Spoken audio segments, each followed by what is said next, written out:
你们把湖油公司的罗维也吸收进来了。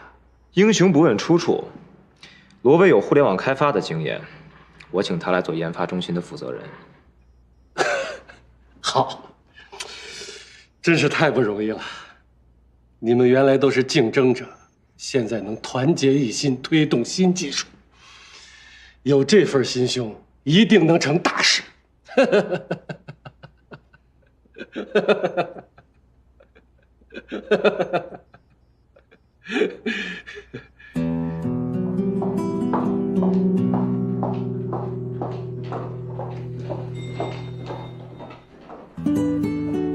别一见了我就跟见仇人似的。我爸来北京了，他一直在念叨你，有时间一起吃个饭。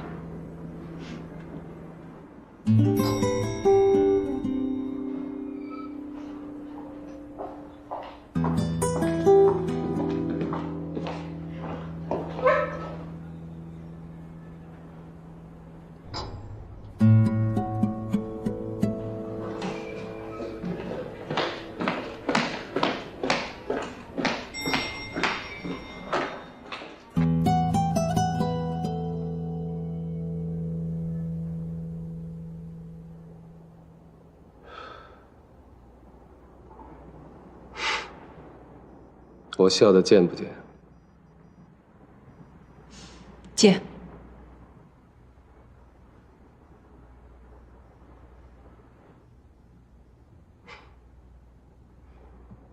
你回去仔细看看这个，抓紧时间给我写一份可行性的投资报告。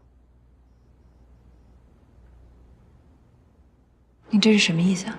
摩根斯坦利要投金城的研发中心。总部给我指示，无论如何要截留下来。魔晶的事儿也不用指望了，而且他们遇到了麻烦。他们的技术总监卢卡涉嫌刑事犯罪。你真的要投金城的研发中心吗？你不觉得这是自己在打自己的脸吗？卢卡涉嫌刑事犯罪是真是假，我们先不说，但是您因此就放弃对魔晶的支持。我觉得很滑稽。我们都还没有到全盘皆输的时候，你就开始准备割地赔款，拿个小旗子在路边摇，这是汉奸行为，你不觉得很丢脸吗？你以为我是在为自己着想吗？嗯？金城一上来就说，他把研发中心交给洛菲斯做，是他送给你纳兰的一份礼物。他还说老金总要把你安排到摩根斯坦利去。他说的话你也信？是，他们是有提过想把我安排到摩根斯坦利，但是我已经拒绝了。我们先不说这个，我强烈的建议你好好的再考虑一下。我们抛开人情不说，做投资是你说的，我们要投那些有实力、有潜力、有德行的商业机构，跟他们成为战友。伙伴，哪儿有这样的机构啊？魔晶就是这样的机构啊，他们有团队、有信心、有实力、有潜力。您别忘了，在魔晶最危难的时候，是你出手帮的他们。以后不要再提这件事情。我提这件事儿，不是想接你的团，我是佩服你的眼光和勇气。我入职的第一天，你告诉我，我们用资本去推动科技的发展，让这个世界变得更美好。我的职业道德都是您教给我的。我还有一点没有教给你，这个世界很现实，不管是大公司还是小公司，不赚钱就是不道德。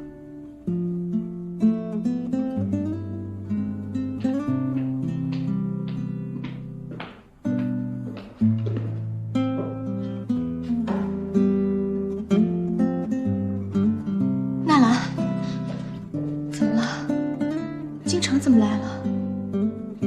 彭总要投京城的互联网研发中心，让我写投资报告。彭总那么绝情吗？为什么让你写？京城要求的吗？觉得这份报告你可以写。为什么？我要辞职了。辞职？你不能辞职啊！你辞职了，魔晶怎么办？郭新年怎么办？我非常了解郭新年，不管外界对他有多大的压力，他都能扛得住。但是他身边的人出事儿了，这是他的死穴。他就是心软，做不到刘卿夫人。你什么意思？说句没办法就一走了之吗？郭新年谁的话都不听了，他连官司都不打了。纳兰，只有你才能帮他，你应该去说服他，再争取一下。我谁都说服不了，这个世界太现实了，我什么都改变不了。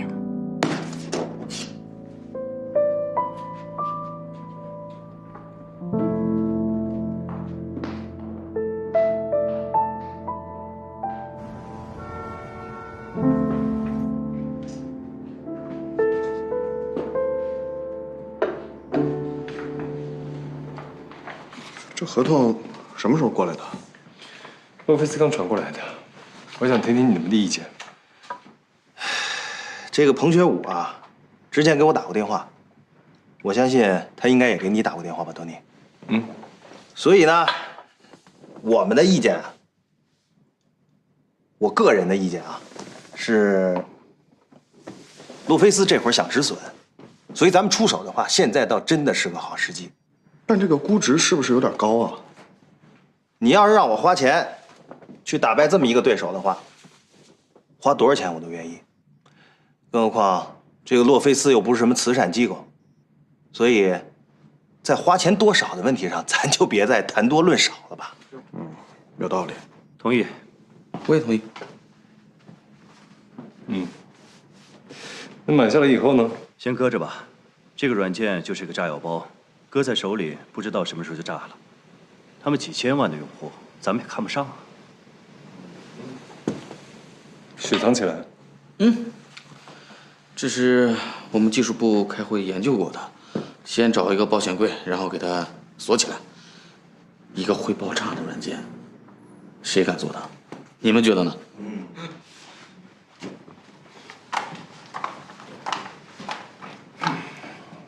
那我觉得现在还不是收购魔晶的时候。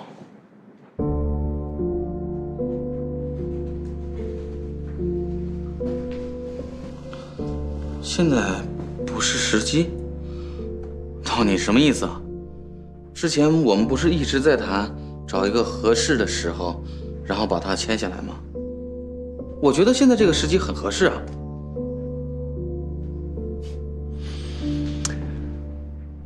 以我对魔晶的了解，郭新年没这么容易认输，这是其一。其二，如果他不能够打赢官司的话，那么我们等于花了大价钱买了一个废物，这有什么意义呢？是，我是借给他钱了，我也给了他律师的团队，但是这一切是以他能够光明正大的活下来，为我们所用为前提。要不然的话，我们花了几个亿还不能用，麒麟有病啊！涛娘，官司能打赢，这是郭新年都不敢做的梦，你哪来这自信啊？这样子吧，我们谈话的前提是以洛菲斯能够签下这份合同。我下午正好约了郭新年，我再跟他聊聊吧。进来。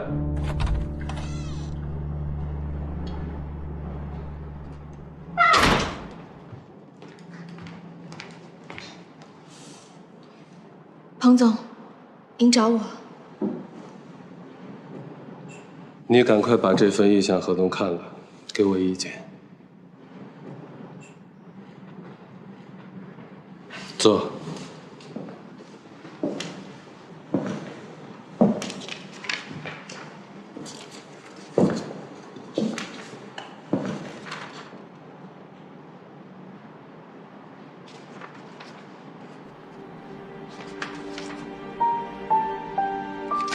彭总，公司这样做对郭新年是落井下石啊！看来你跟纳兰还挺一致的嘛。他今天跑过来跟我闹，你又来说这种话，商量好了吧？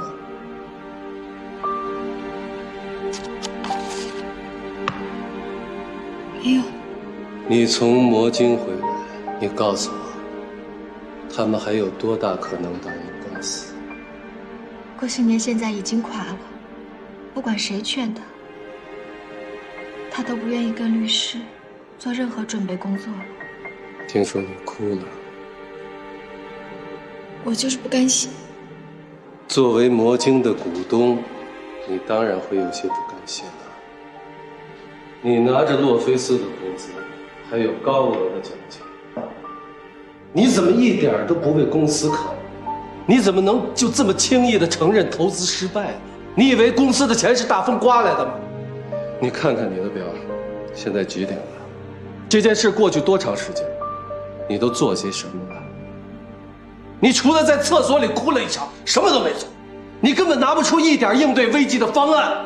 我用3个小时拟了这份合同，你告诉我，落井下石，我是不是应该替郭新年给你颁发一个人道主义奖了？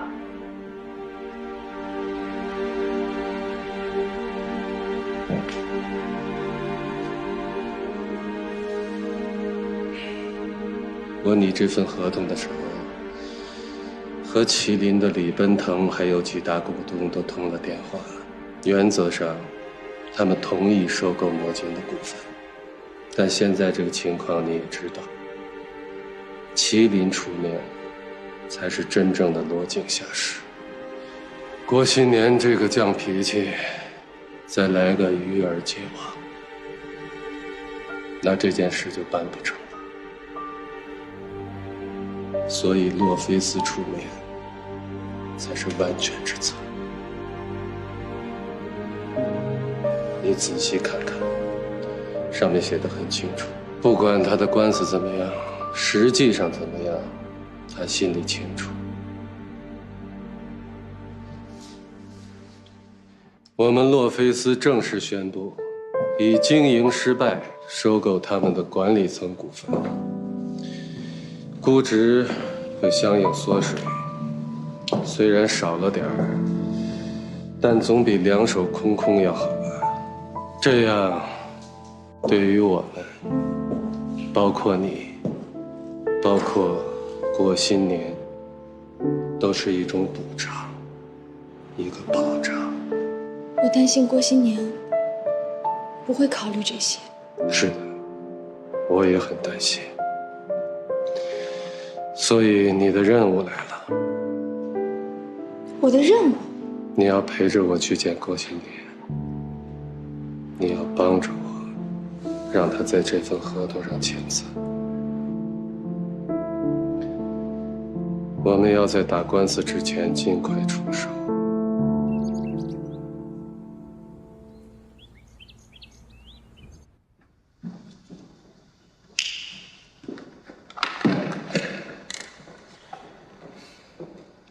来了，让你久等了。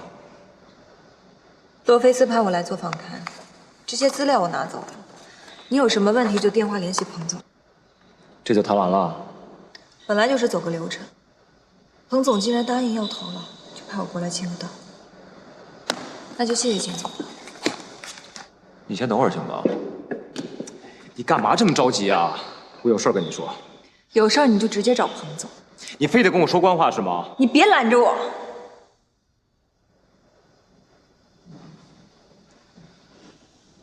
我们换个人说好不好？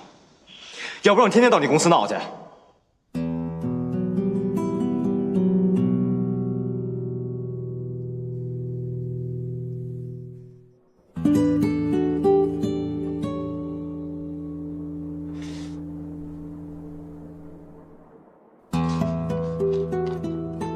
对这份意向合同，郭总有什么意见吗？这涉及到所有的股东，恐怕我一个人做不了主。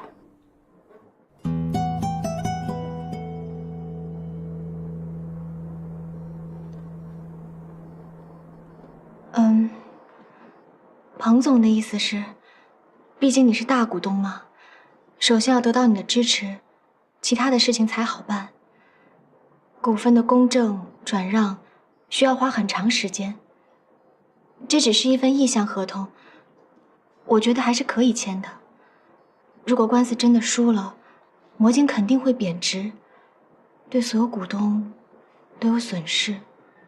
意向合同就是一种明确的表态。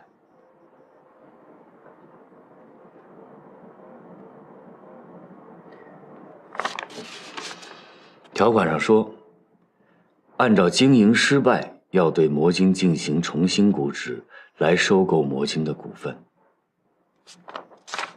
我觉得很滑稽。魔晶怎么失败了？经营失败，收购魔晶管理层的股份只是一种说辞。其实彭总和我都不认为魔晶已经失败了，只是为了防止官司真的输了，做的一种准备。这样说你明白吗？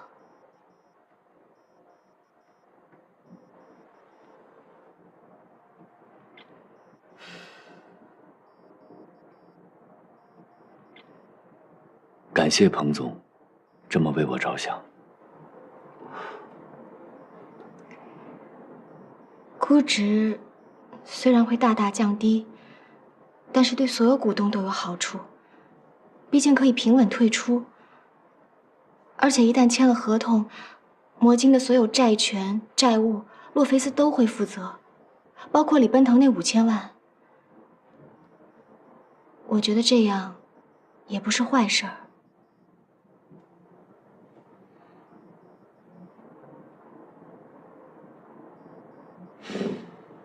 坏事？天底下还有什么比卢卡被抓更坏的事呢？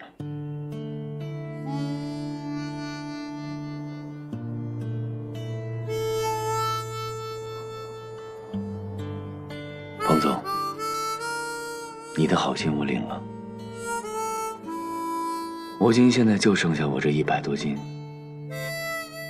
大家分着吃了吧。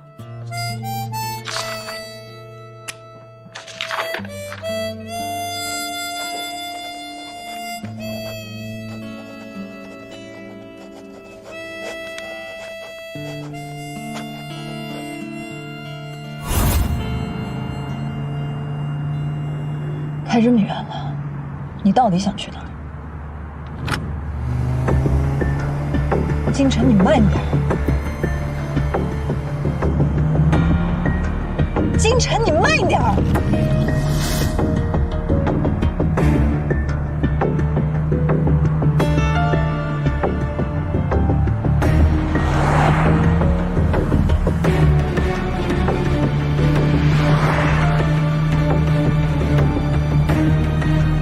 你疯了！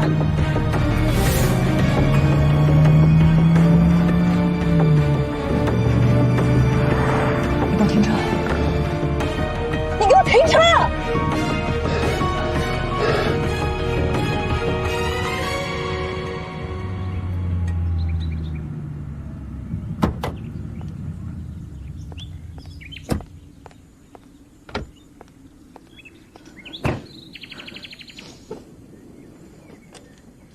你发什么神经啊？我觉得没意思。你觉得没意思？你想死你别拽上我呀！纳兰，我觉得你和我现在太远了，这不是我想要的。我想好好跟你聊聊。你这叫好好聊聊，你这叫找死！是不是官司打输了，你对我就不是这个态度了？没有官司了。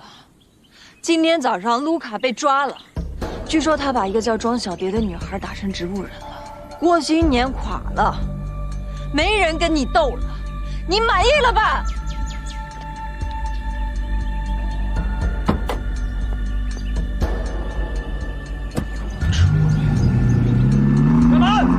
纳兰！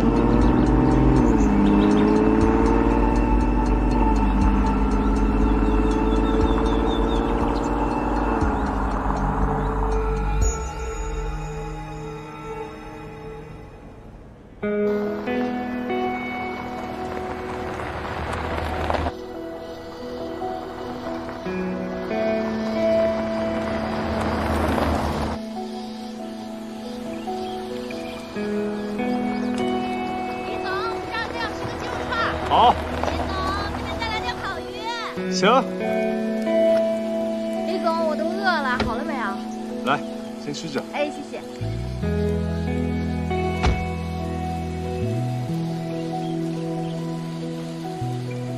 李总，来了，拿个盘子。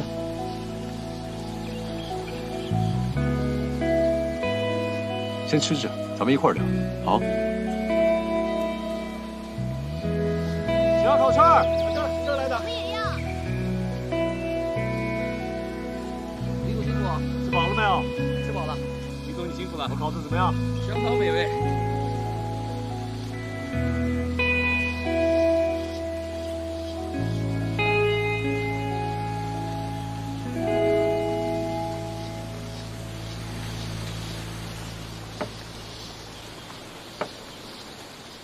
我看你状态不错，食欲也挺好的。事情想通了。想通啊？以前没拿到洛佩斯投资的时候，哥们什么都不怕。自从有了钱，今天怕这个，明天怕那个，就像一个拳击手站在擂台上，只能双手抱着脑袋挨打，什么也做不了。煎熬。不过哥们儿苦苦撑了这么久也没有倒下，也算是老天爷对我的厚爱。所以你想好要倒下了？洛佩斯的人已经来找我了，他们想购买魔晶的股权。以前我怕我还不了你的钱，现在连这个担心也没有了。挺好。上一次创业失败，我连房子都卖了。这次有点进步。那些相信你的、跟你一起创业的人，他们怎么想？真正了解我的人，他们会理解我为什么这么做。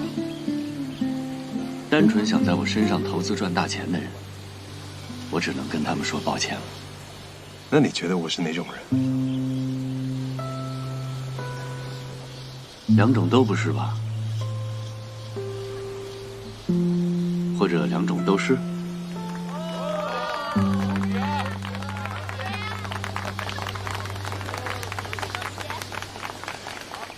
今天是庆生会，我们有一个股东生了2胎，历尽千辛万苦，很不容易，像在鬼门关前面走了一遭一样。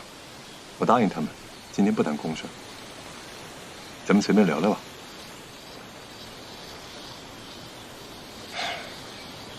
你知道，你不是唯一的天才。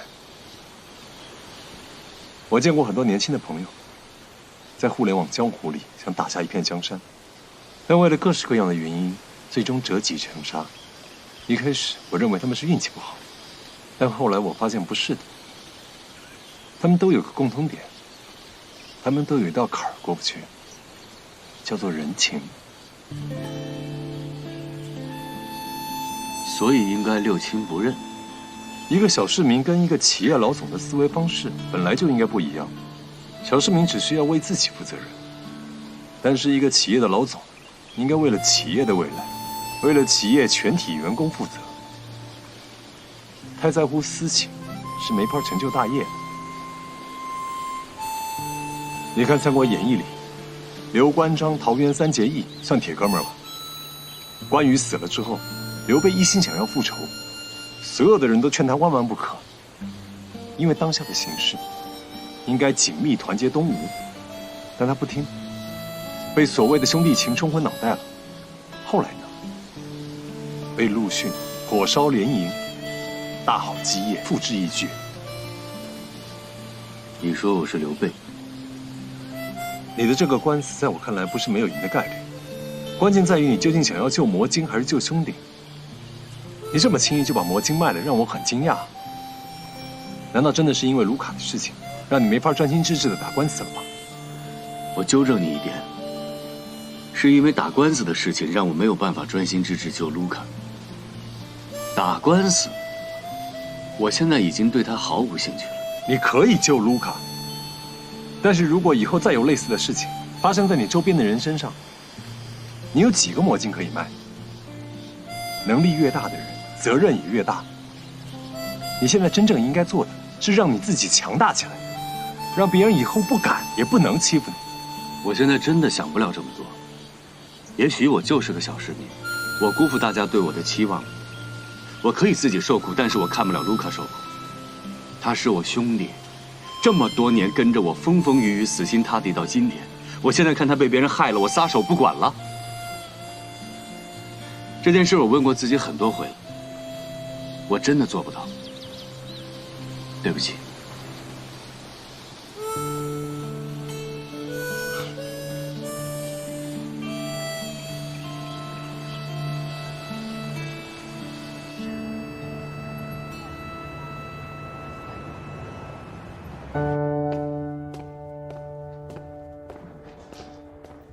别干喝，尝尝我的手艺。再炒点菜去。哎，别忙别忙，坐下来聊会儿。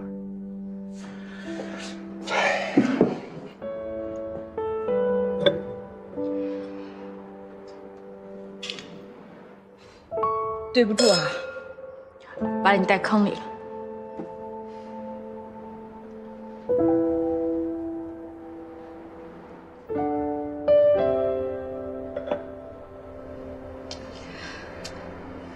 你说咱们这咖啡馆，每天有那么多项目在介绍，有那么多人投资，咱们赶上了一个最有前途，当然也是最奇葩的一个。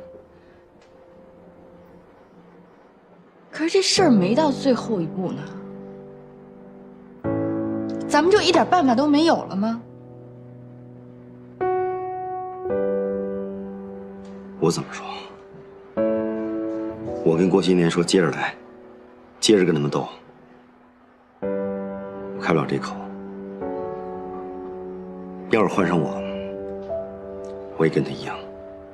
你男人呢，平时都英勇无敌的，一出事儿就认怂。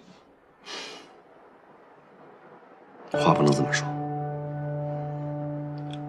卢卡也是我兄弟，我们大家都是亲人。我受点罪没事儿，比如说有人挖坑把你弄进去，我也不能看着你不顾你死活。就因为我偷了几百万，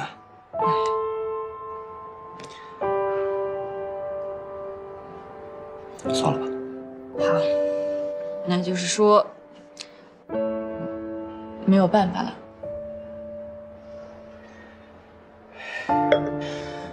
文妮，其实我真不是心疼这点钱，就是因为我们大家折腾了这么久，就这么稀里糊涂的让人家给废了。你说这算什么呀？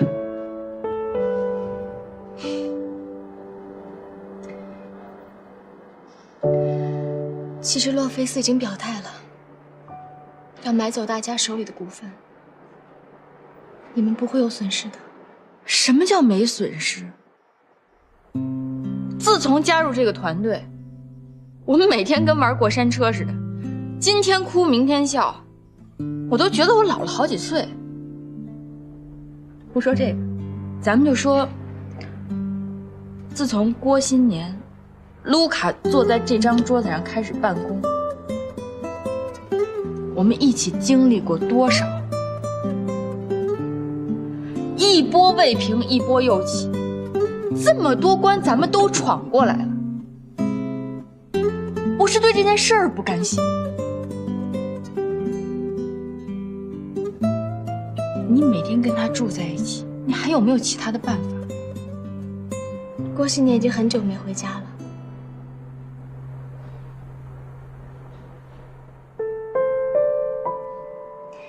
他说他要准备打官司，反正就是一堆借口。我一个人住那么大的房子，现在就是等着他回家说分手。你们谁有我这样的损失？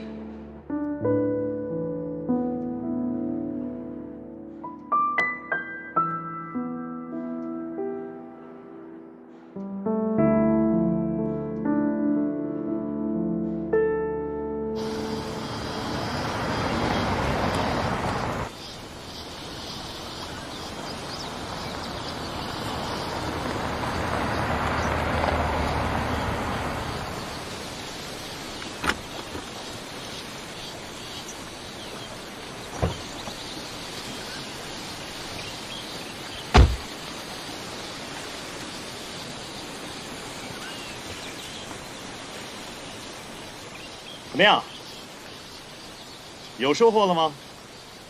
说了让你做吗？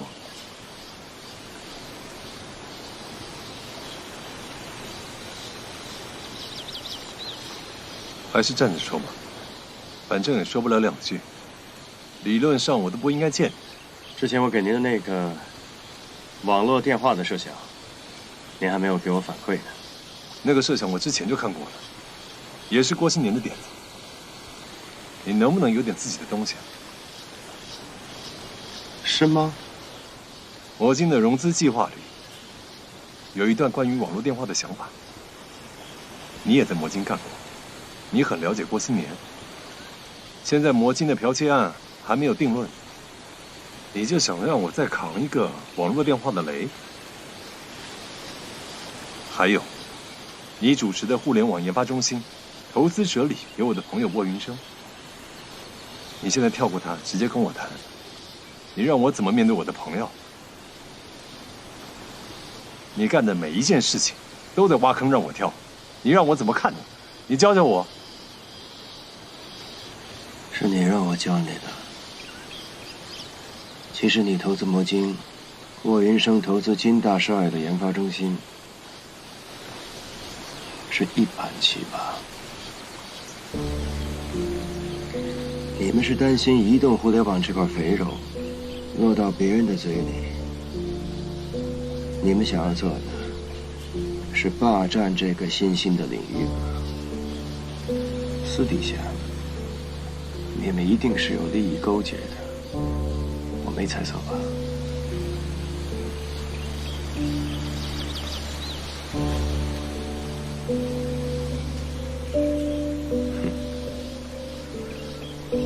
其实金少爷什么也不想研发，他就是个二世祖，他就是个废物。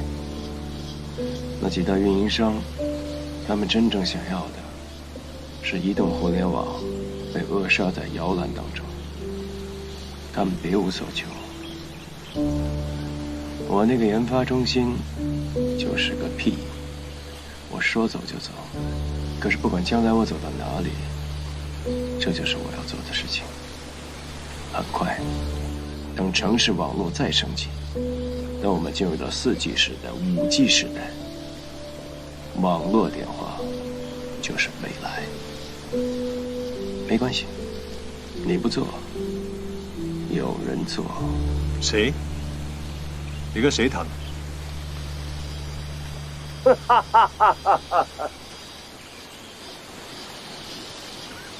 我现在有资格坐下了吗？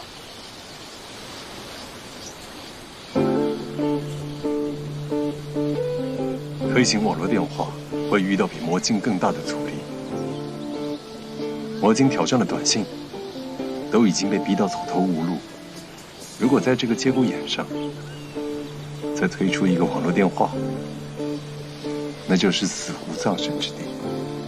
那要是我把网络电话和魔晶这样的软件结合在一起呢？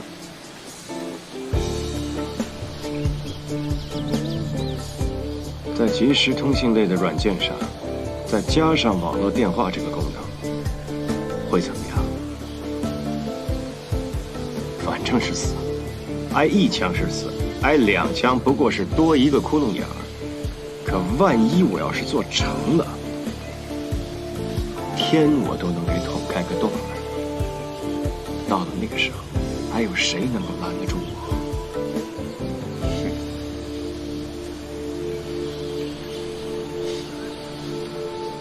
你真的是混世魔王啊！每一次出现，都要搞得山摇地动，是吗？那是你有眼力，你能看懂我。他们是没有这个眼界的，他们以为我只配管理几匹马。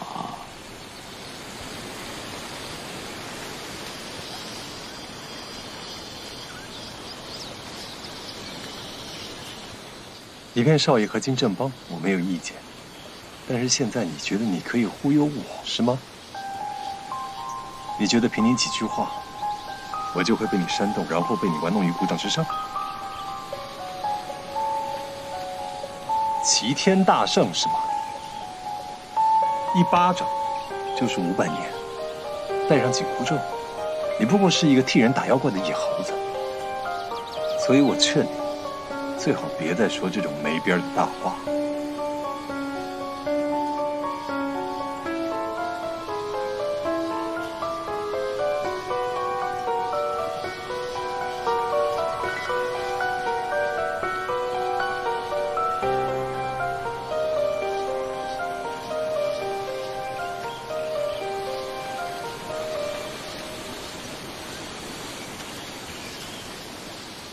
我要看详细的资料。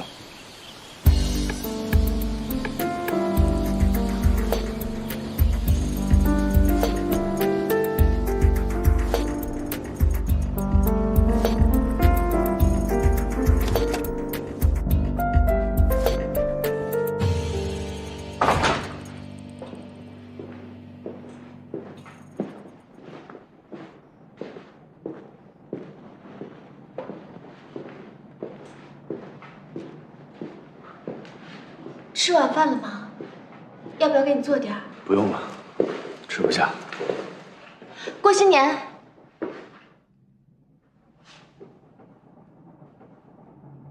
我想跟你说几句话。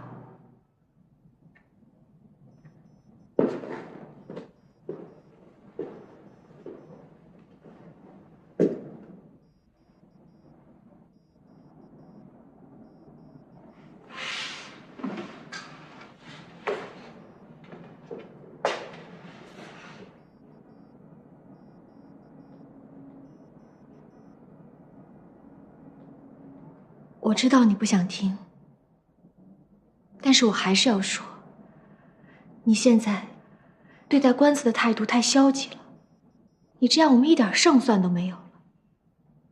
你不能为了卢卡这么不管不顾。什么意思啊？我的意思是，你不能为了你的兄弟情谊，放弃我们大家的利益。大家？大家都是谁呀？你不要这个态度跟我说话好不好？我知道你心情不好，但不能因为那5%的股份是你赐给我的，你就这样对我。我告诉你，不光是我，徐佳莹跟高迪也是这样想的，只是他们不好意思说。所以你来跟我说了，所以你觉得你跟他们不一样。所以你觉得你更有资格？郭新年，你能不能好好说话？那我告诉你，你听好了，这回我一定要救卢卡。什么利益我都可以不要，魔晶我也可以不要，但是我必须要救我的兄弟。你连我也可以不要吗？是的。郭新年，你把话说清楚。好啊，有些话憋在我心里很长时间了。温迪，我真的很想跟你好好生活在一起，我努力过了，但是我就是做不到。我也不知道为什么，我们俩无论是对人还是对事儿，我们的想法永远不一样。而且你也没有兑现你的承诺，你不仅没有支持我，你还始终站在我的对立面。你说话不能这么不讲道理，你知道我做什么都是为了你好。不争论了，我走。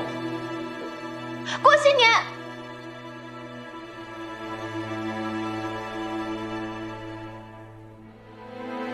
你这样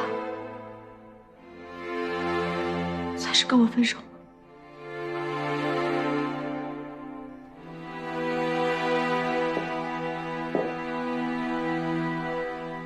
是。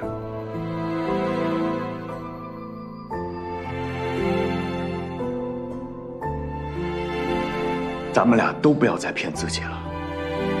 我不是你真的喜欢的那种人，你也不是我喜欢的那种人。咱们俩在一起就是一个误会，就是一个错误。我们继续下去没有意义，谁也不会快乐。这个房子，还有那5%的股份，我送给你了。从今以后，咱们没关系了。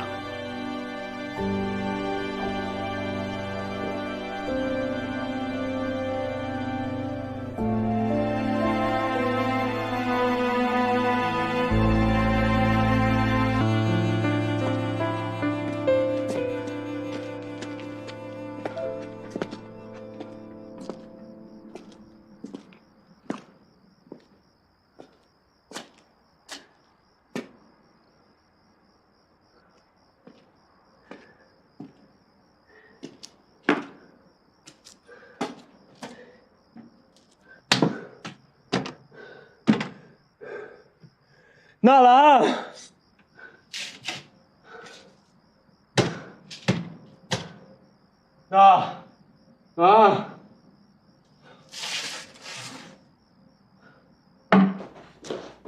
来啦！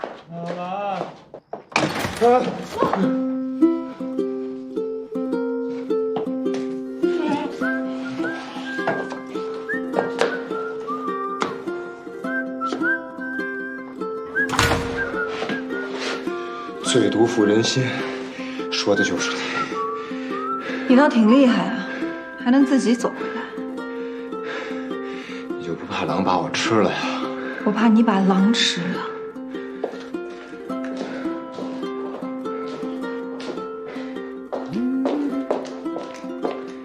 倾城，你怎么来了？拿车。拿车？阿姨，我走了60多里，我一口水都没喝。为什么呀？没钱。没钱？你的钥匙。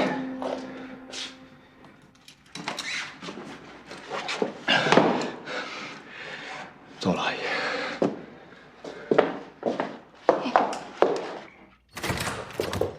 你慢点啊！哎，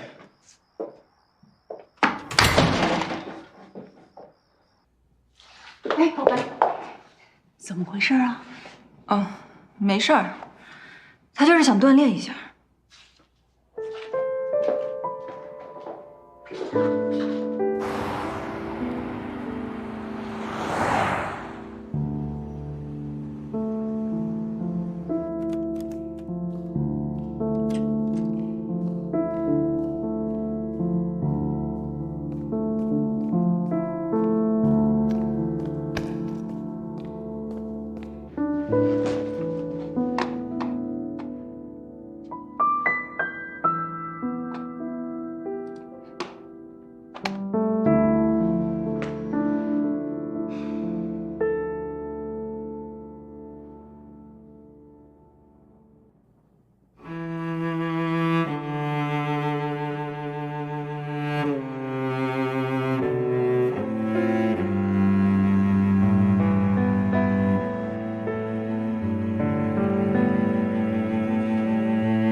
全体起立。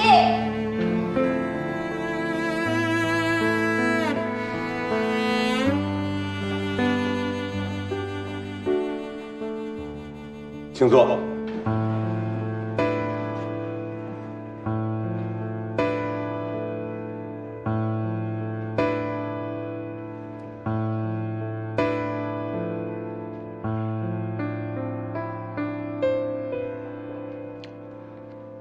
魔晶案的仲裁委员会是由通讯行业组织的，并且成立了专家组。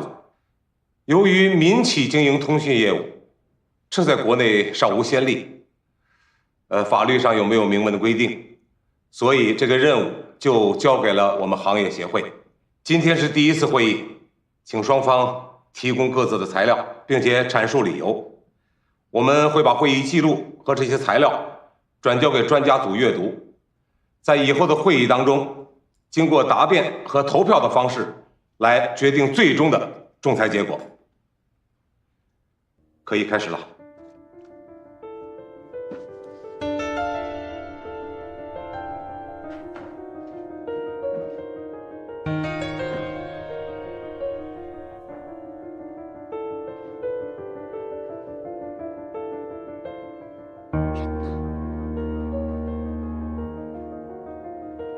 我申请向仲裁委员会表明我们运营商的立场。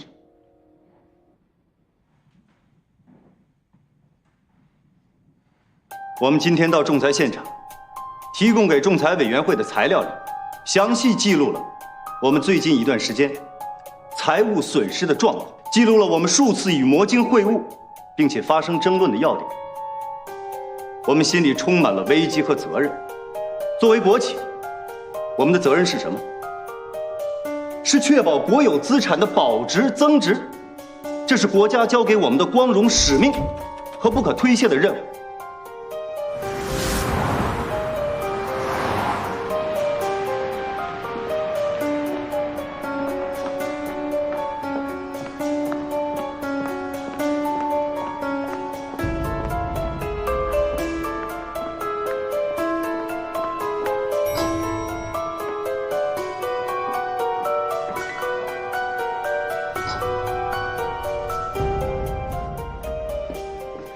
郭新年，你在干什么呢？你快起来！快起来呀，郭新年！今天仲裁庭开庭，你知不知道？我知道。你知道还在这里睡觉，你什么意思啊？我去还有意义吗？你说什么？郭新年，你以前不是这样的，哪怕只要有一点点希望，你都会拼命去争取。你现在跟我说去还有意义吗？到底是因为什么？你告诉我。算了，你就别问了。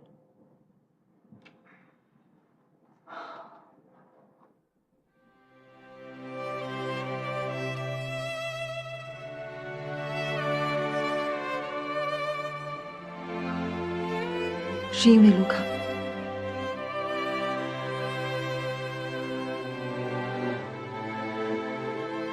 是，我去见了那个姓董的。我认为卢卡的事儿就是他布的局。他跟我说，只要我在官司上让步，他就会安排人去自首把卢卡给换出来。现在所有的证据都对卢卡不利，我不能拿他的生命去冒险。魔晶这款软件，免费发送语音信息和文字信息，借用了我们的宽带，掠夺了我们的核心业务。最近一段时间，运营商的短信业务损失了3/4，损失了上千亿啊！这是要我们的命啊！我们认为，在市场上商业竞争是合理合法的，不能因为你们竞争失败了，就把帽子往魔晶头上扣。这不是竞争，这是掠夺。用户为什么会使用魔晶？原因很简单，免费的。如果公平竞争，我们没话可说。可天底下没有免费的午餐。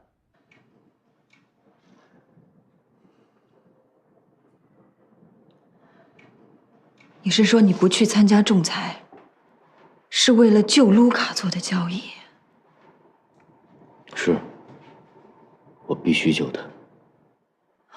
你动点脑子，你要相信法律，相信警察会破案的。什么时候能破案呢？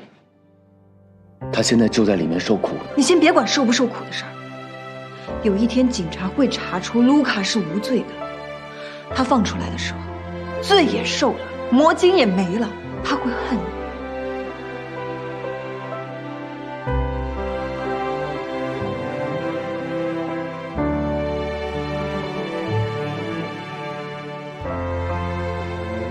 郭新年，你最大的弱点，不是对朋友太好，而是太感情用事了。为了毁掉魔晶，那个姓董的，还有金振邦，他们什么事儿都干得出来，就是为了逼你就范。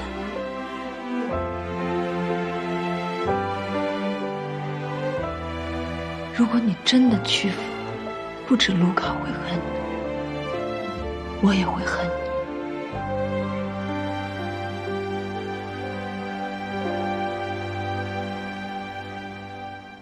魔晶为什么可以免费？是因为运营商每年花费几千亿的资金，铺设光纤、建设基站和交换机，打电话交钱，发短信付费，就跟买东西交钱是一样的，天经地义，怎么会变成免费呢？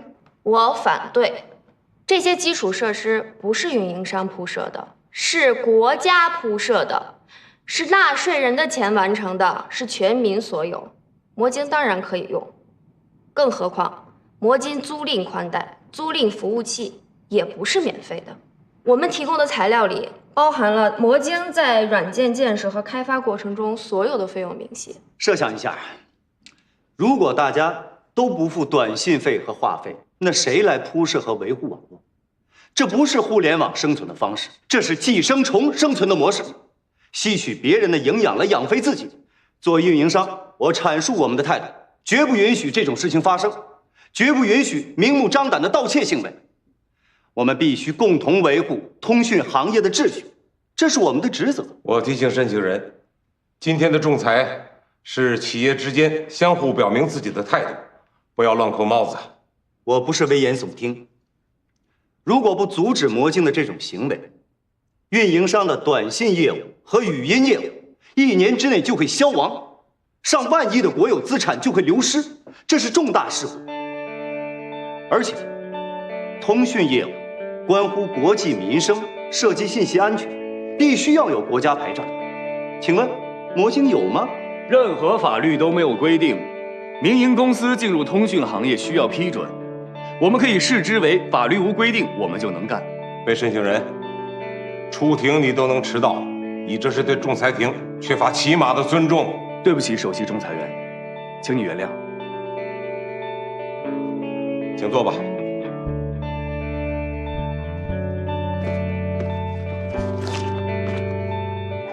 这是我收集的一份材料。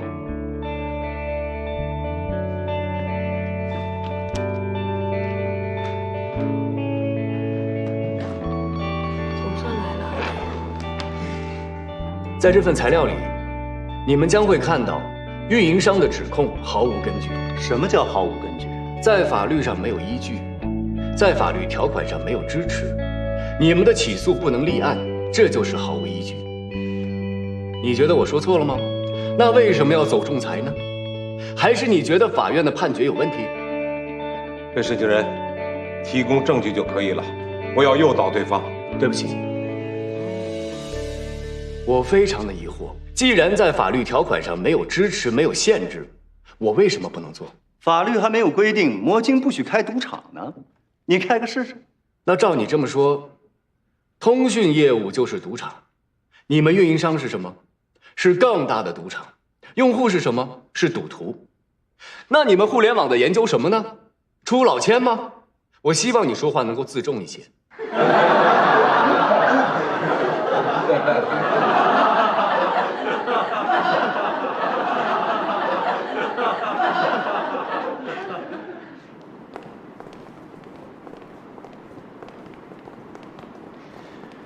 赌场，这个比喻我喜欢。郭总，您可真行！我打这么多官司，开庭了当事人没到，您是第一个。王律师，我保证这是最后一次。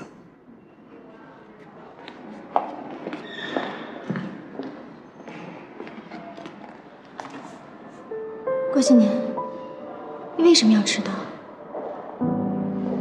你有什么事情应该跟我们商量啊？是纳兰去叫你了吗？你的问题太多了。杨洋，稍等一下，我有几句话想跟你说。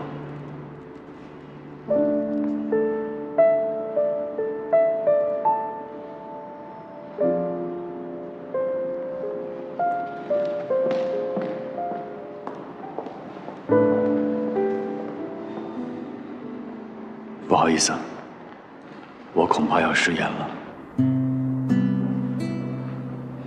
卢卡得救，魔晶我也得要。是啊，魔晶要是没了，卢卡出来也不能干呀。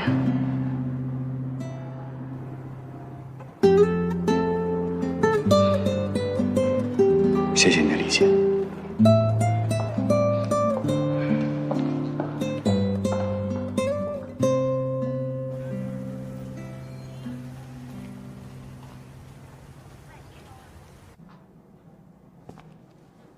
你说的，魔晶会主动投降认输，也没兑现呢。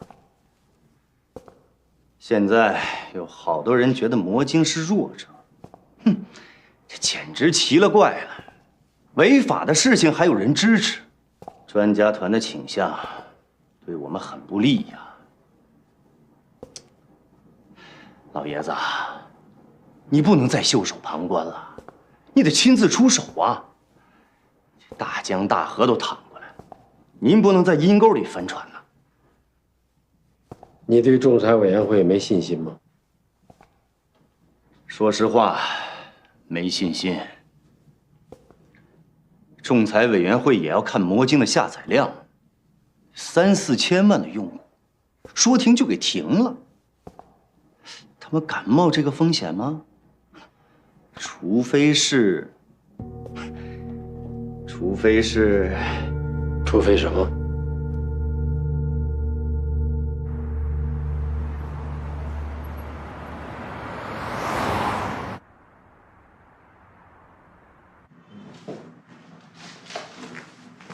郭云总，您好。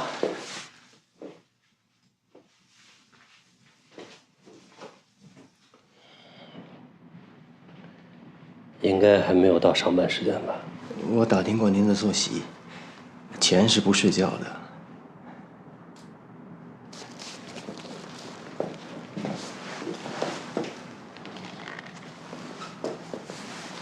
这个是我接下来要做的项目计划书，您看看。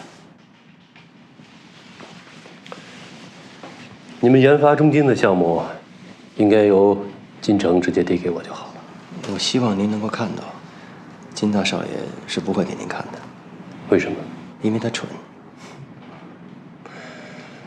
你这么看待你的上司？您不这么看他吗？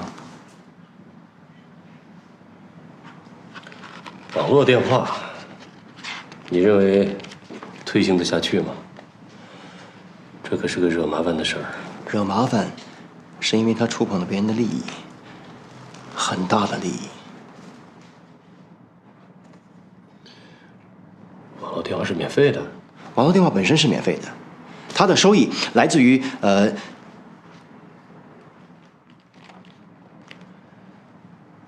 按说，我作为投资人，不应该直接插手研发中心的项目。您的研发中心马上就要失败了。谁说失败了？如果魔晶败诉，捷讯会一家独大，到那个时候，研发中心的市值增长几十倍也不止啊！研发中心的估值就是增长100倍，也是小钱。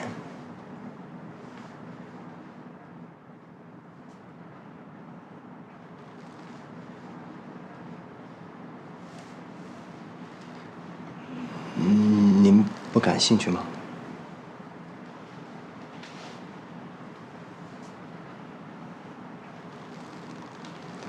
也许网络电话是个好东西，但是我不打算继续做下去了。为什么呢？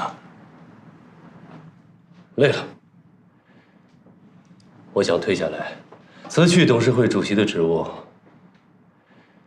有更多的时间上山修行。上山去做神仙吗？夏虫不可语冰啊！你认为神仙就是每天飞来飞去，不食人间烟火吗？错了，神仙就是此时此刻身心舒泰，放下一切，天人合一。兄弟，我要金盆洗手了。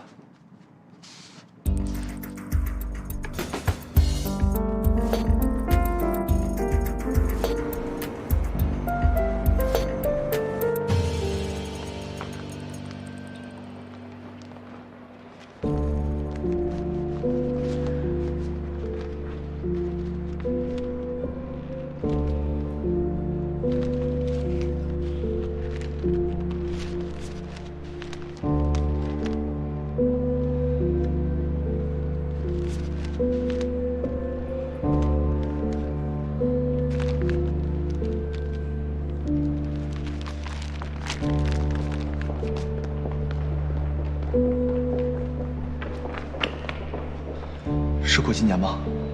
我是。不好意思，刚才是我给你打电话，我是庄小蝶的未婚夫，我叫孙晓峰。你好。你好。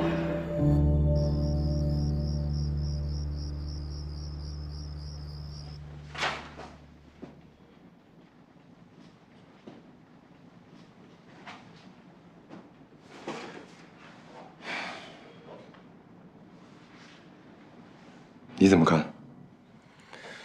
我能怎么看？叫你来就已经表明态度了。我不相信罗维给我的是唯一的一份，他没给你吗？他找过我。罗维这小子，明知道我是研发中心的投资人，还越过金城直接来找我。你没有见到他来我办公室那个咄咄逼人的那气势，我真不知道他到底想惹多大的事儿。技术革新这件事儿，也是要一步一步来的。现在运营商都已经红了眼了，再把这份计划书往外一扔，就算是你跟我，都离死不远。没错，这罗维真的就是个混世魔王。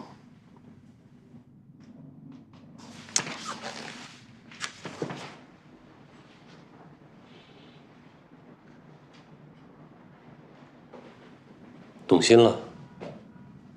你放心，我不做电子通讯，你不用担心我抢你的行。我只是觉得这玩意儿跟魔晶是一路货色，都是核导弹级的。目前魔晶让短信业务滑坡，运营商损失惨重。如果网络电话再上来，我觉得会造成整个通讯业的雪崩。革命又不是请客吃饭，当然不是了。当时电子商务刚火起来的时候，那么多家的实体店倒闭，我每天也是活在火山口上。我们这些做技术的，总认为革新是好事儿，可有时候真的未必。乔布斯乔大爷不就说过吗？他觉得技术革新就像潘多拉的盒子，进步的越快，人类离灭亡也就越近。说的也没错。自从有了智能手机跟 iPad 之后，我的近视就越来越深了。迟早有一天要瞎啊。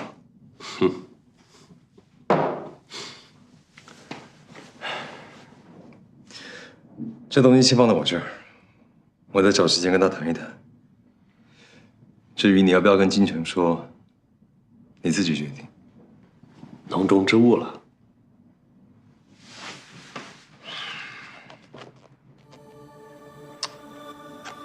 时候未到，我会跟金城说的。其实罗维来之前就知道结果，这小子是在逼宫。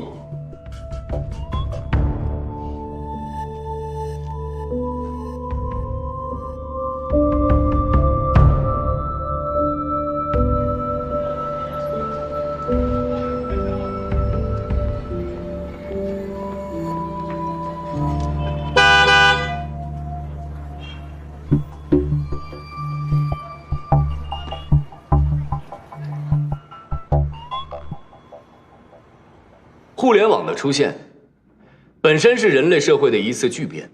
从历史上看，它带来的技术革新密集度最高，魔晶只不过是其中的一员。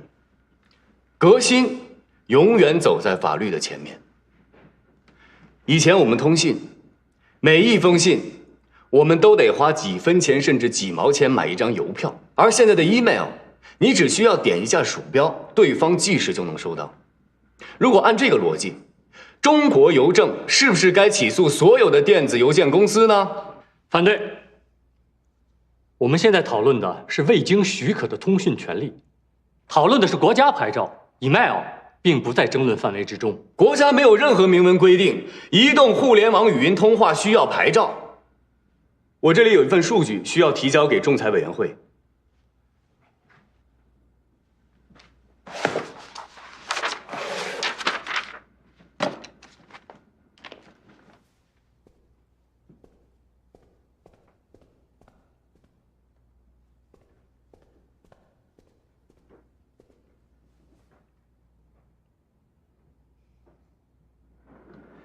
这是自中国互联网发展以来，医疗、教育、公共交通、旅游、邮政5个行业所产生的互联网应用以及完成的利润。这些利润从哪儿来的呢？正是因为国家鼓励科技创新，逐步开放了垄断行业，才有了今天中国互联网的腾飞、IT 业的昌盛、大规模的创业潮。科技兴则民族兴，我认为这是大势所趋。在这份数据里，反对。什么情况？这是偷换概念。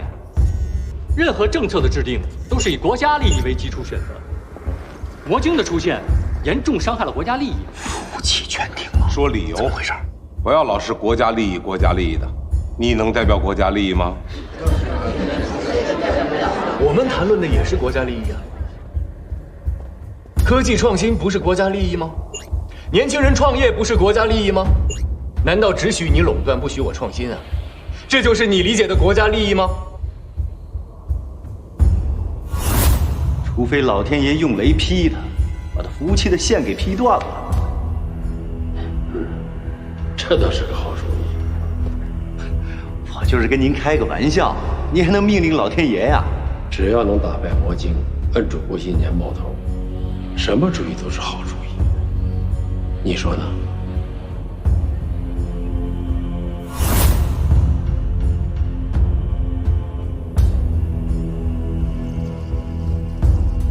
你接着打，谁负责给谁打。这到底是怎么回事？为什么要把服务器停了？维修？什么时候通知的？你停个电梯，是不是也该贴张条，事先告知一下？好好的维修什么？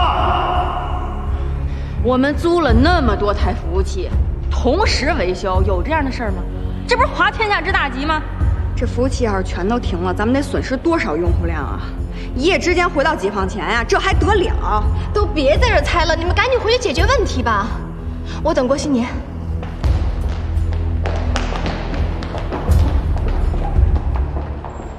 通讯是需要牌照的，这一点你应该知道吧？魔晶交过1分钱牌照费吗？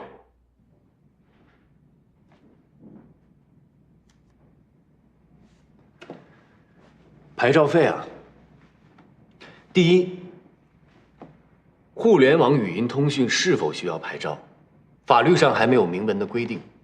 第二，我承认我没有牌照，我也从来没有交过牌照的费用。但是，请问，你交过牌照费吗？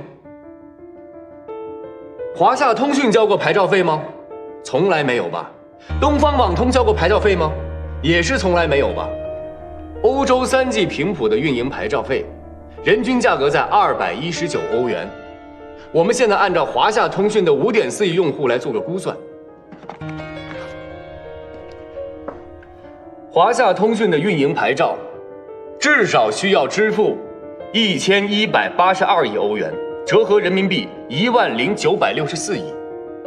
华夏通讯近3年来的净利润分别是1096亿、1152亿、1126亿，平均收入5年加起来不过是4941亿。即使我们给华夏通讯打5折，他们也交付不起。你们这么大的企业都交付不起牌照费，为什么要要求我一个小小的软件来交牌照费呢？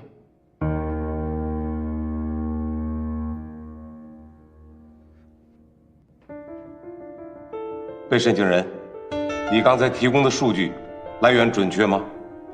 这些数据全部是根据公开的财务报表统计的。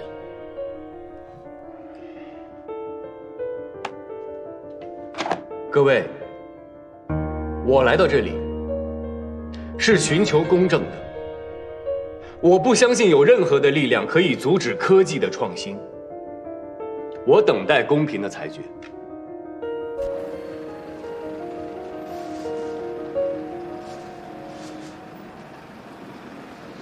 趁热吃点吧，这儿挺干净的，我常来。我吃过来的。这么早？您找我来什么事儿啊？罗维递给我一份关于网络电话的项目书，你怎么看？我会好好管教他的。我不是这意思，我是问你关于网络电话，你怎么看？运营商是我最重要的合作伙伴，开发网络电话等于断了他们唯一的出路。您觉得我会干这种自掘坟墓的事儿吗？你很怕和运营商作对？话不能这么说，他是我的靠山，是捷讯的核心竞争力，我为什么要和他作对啊？那郭新年为什么不怕？因为他不了解国情，他傻。这么正？是，对不起，对不起，服务器故障，请您耐心一点，我们的服务器正在检修当中。对不起，服务器故障，请您耐心点，正在检修实在当中。不好意思，我们服务器正在检修当中，请您一定要耐心等待。为什么要停服务器？能告诉我具体原因吗？你帮我从侧面打听一下，不可能出现服务器一下子全停了，这到底是怎么回事？真的是故障吗？我不信。前台通话记录。按照合同，运营商在事先没有通知的情况下就随便停我们的服务器，我们有权利投诉，我们可以索赔。人家通知了，40分钟之前电话就打到前台了，说是服务器紧急检修，什么人打的不知道，但他们说有和前台的通话录音。他们就是算计好了，知道我们这个时候在法庭上，跟前台含糊一句马上就干，运营商以检修为借口，这样在法律程序上一点问题都没有。这就是无耻的偷袭。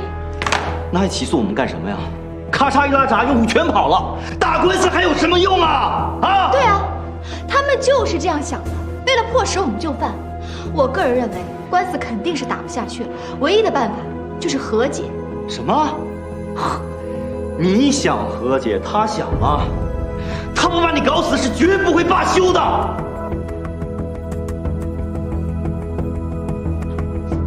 郭新年，如果你愿意的话，我可以说服洛菲斯，让他们出面做调解工作。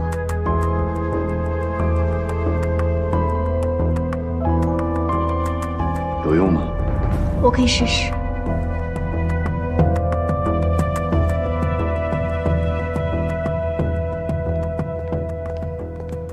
金总，下班了，回家吧。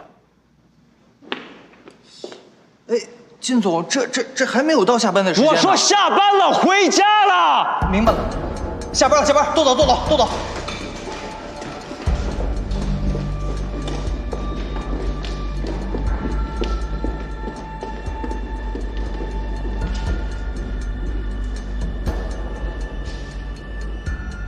你还不舍得走吗？走。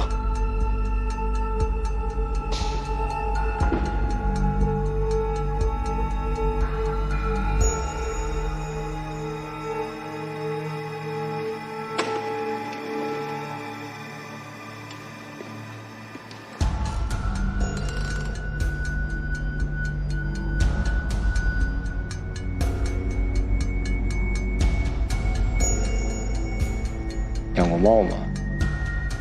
没有。我养过。我小时候，我爸总出门在外，没人陪我。有一次他去泰国，我给他打电话要礼物，结果他给我买了一只暹罗猫回来。哇，可爱极了，我当时特别喜欢。可这猫啊，它养不熟。不管你喂它吃多好吃的东西，不管你多宠爱它，一转眼的功夫就没。最后到了还是丢了呀。我特别纳闷。后来我朋友告诉我，说唯独有一种畜生，他养不熟。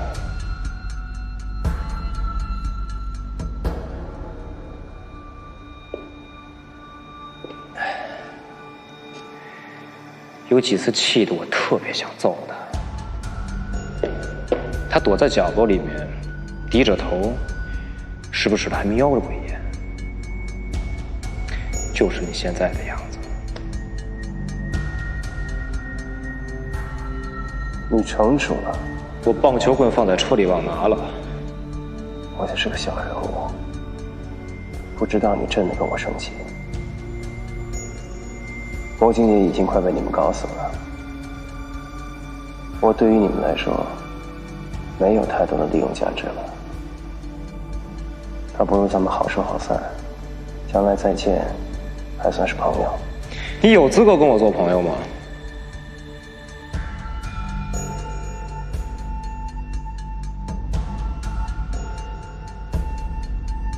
你说没有就没有吧。你把东西给了沃云生，出我的丑，让他觉得我连研发中心都控制不了。你觉得我能轻轻松松的放你走吗？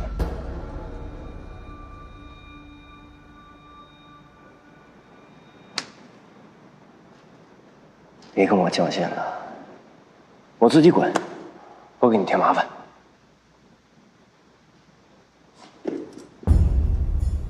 我告诉你啊，我把魔晶的服务器全都给停了，他坚持不到官司打完就得认输。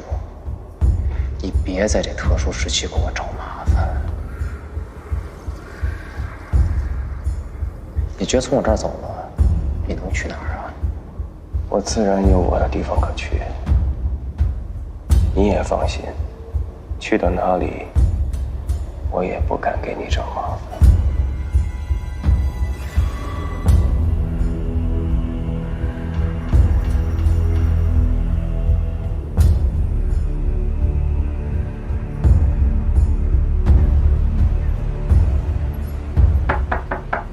进来。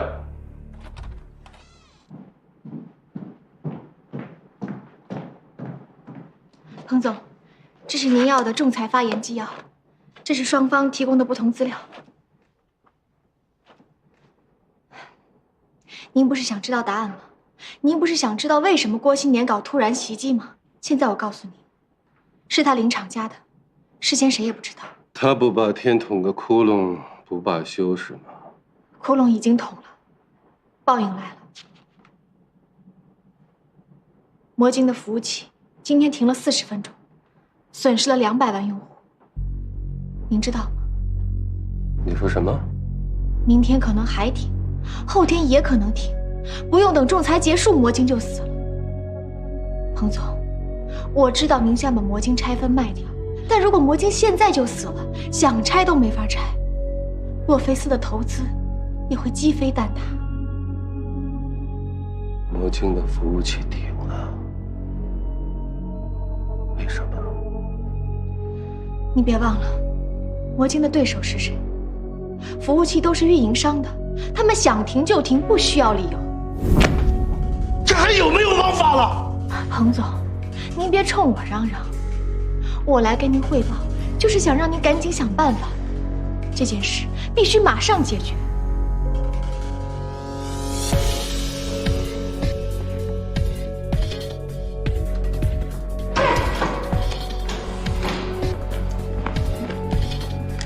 走，我电脑包还在楼上呢。不要。去哪儿啊？离这里越远越好。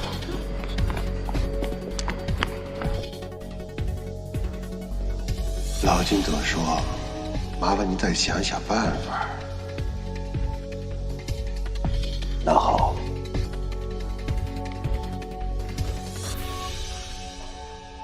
服务器停了40分钟，魔晶的用户掉了200多万，已经炸锅了。